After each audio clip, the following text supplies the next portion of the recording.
kizimyamoto umuriro wahera bye yo bagiri yagira kizimyamoto kizimyamoto hari yindi nayo n'amazi yakana nizitonya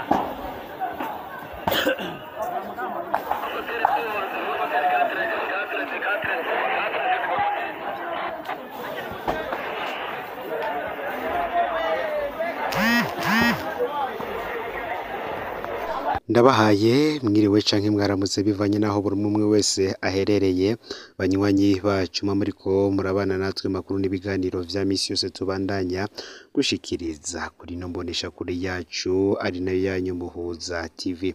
Uyu no mwanya tugiye kubageza kamakuru biriko biravugwa bigezwe ku ngama mu gihugu c'u Burundi n'amakuru tuza kugaruka kuri vyinshi bigiye bitandukanye. Kuri ubu niyo nkuru iriko yandikwa ko cane mu menyesha makuru bigiye bitandukanye ku mbuga ngurukana bumenyi. Niyo nkuru iriko irahanwa cane mu gisagara ca Bujumbura hahejeje kwaduka umuriro mwinshi mu mazu y'ubudandarizo ari nyuma y'ahahoze isoko nkuru ya Bujumbura ku ruhande rwo haruguru.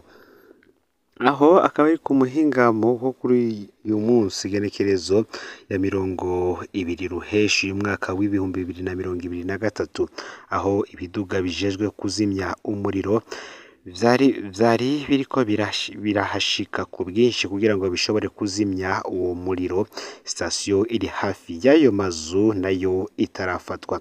Icatumye uwo muriro waduka ndetse na vyinshi vyahononekare ntibiramenyekana. Abajejwe umutekano bakaba bariko bagerageza kwegeza abantu inyuma, abariko bashaka kugerageza gusahura ivyasigaye bitarafatwa n'umuriro.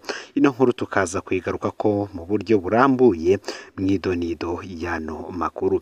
Imbere yuko tuza kubabwira ino nkuru, reka tubabwire ko mu gihe ubuserukizi bw'u Burundi mu gihugu ca Zambia bwaronse urwandiko igenekerezo ya 5 ndamukizo uyu mwaka w'ibihumbi 2023 rwo gusigura ingene abarundi binjira muri ico gihugu baciye mu nzira zitazwi n'amategeko kandi ngo bakaba bateje umutekano muke.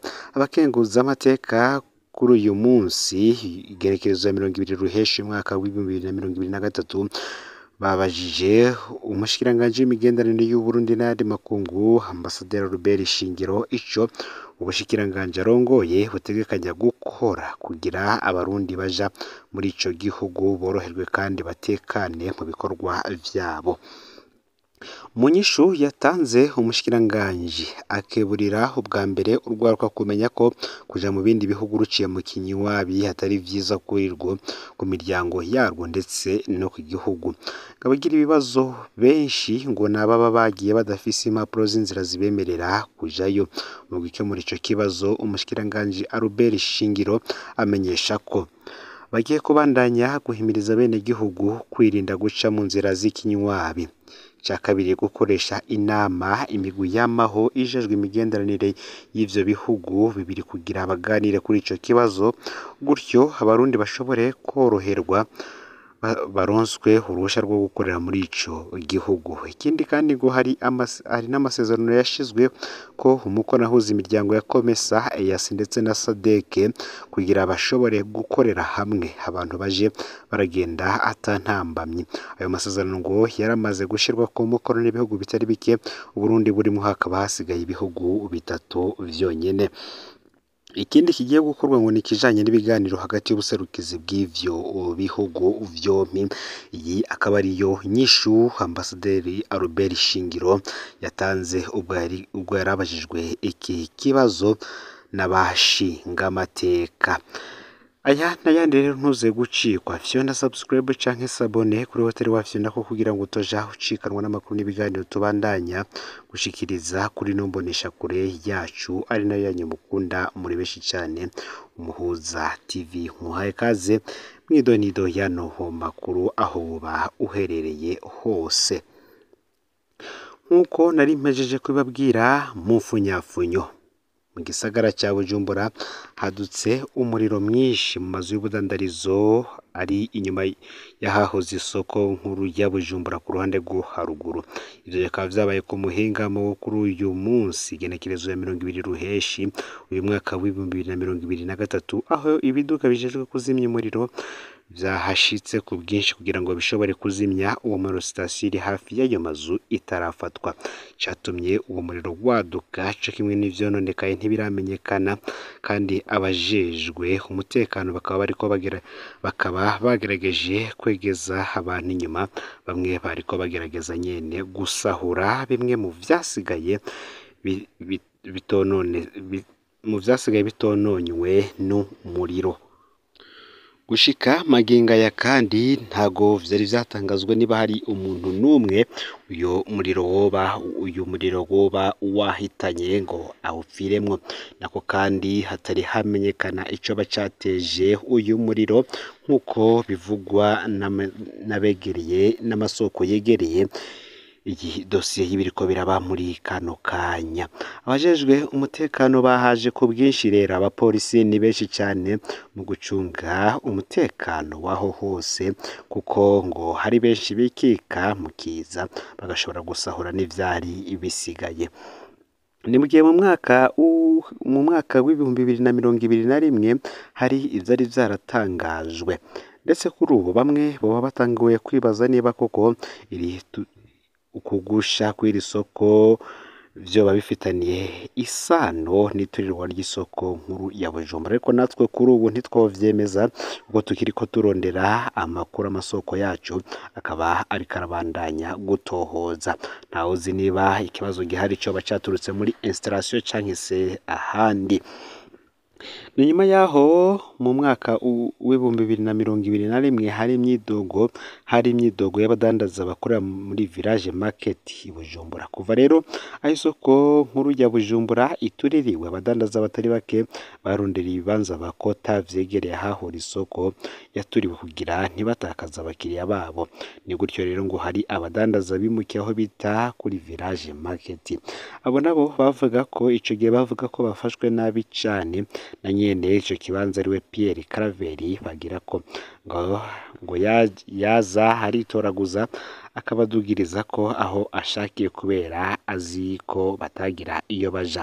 Ngo bagira ko yagira duze agasakisaka ibiciro, ariko we ntarihe ikori rijanye n'ibiciro aduza. Ico gihe abo badandaza bakaba barasavye umushikiranganji w'ubudandaji ko yakurikirana ikibazo cabo akabubahiriza. Ni vyinshi batangaje ico gihe, ariko kuri ubu igihari co kumenya n'ukwibaza ico bacateye uyu muriro kugira ngo waduke muri ico gice nyene. Turacarondera amakuru ikiza gushirwa ahabona kuri ivyo vyose, natwe turaza guhita tukibagezako ku buryo burambuye. Ni nako kandi hari ivyatangajwe n'abarongoye umurwi ujejwe gutegura amatora muri ico gihugu Seni, aho bamenyesha ko bagejeje kure igikorwa co guhinyanyura itegeko rigenga amatora. Ivyo bikaba vyaravuzwe mu kiganiro n'abamenyesha makuru. Pierre Caraveri Kazihise arongoye umurwi w'igihugu ujejwe gutegura amatora muri Republika Iharanira Rusangi ya Kongo Seni, yamenyesheje ko muri iyi minsi umurwi Seni ugejeje kuri integuro y'intererano yawo mu gutegura ibwirizwa rizogenga amatora yimirije.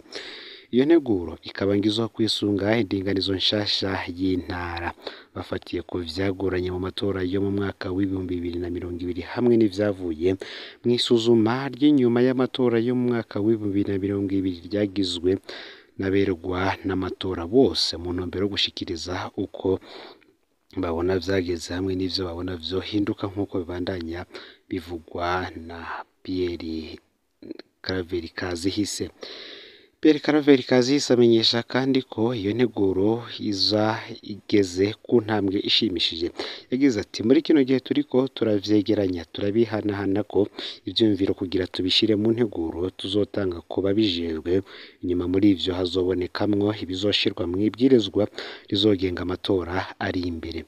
Pierre Claver Kazise kandi akamenyesha ko hari ibindi bikorwa bariko barakora muri iyi minsi ariko bijanye no kumenya ibibanza abenegihugu bazokwiyandikirizamwo naho bazotorera mu matora yimirije. Uwo harongoye umurwi seni amenyesha ko uwo murwi utegekanya kuzokarihiza ubwenge abakozi ba seni mu mwaka ubanziriza uw'amatora, ngo hazobaho kandi gutegekanya ibikorwa vyose vy'umwaka wose w'amatora hamwe no kwigisha guhimiriza abenegihugu kugira ngo bazorangwe n'inyifato ibereye mu matora. Ku kibazo kijanye n'uburyo bwari bwasigaye mu matora butakoreshejwe, Pierre Claver Kazise amenyesha ko ubwo buryo bwasubijwe muri leta, hazova amahera y'amatora y'umwaka w'2025. Kazise akamenyesha ko navyo nyene hari igikorwa ca leta.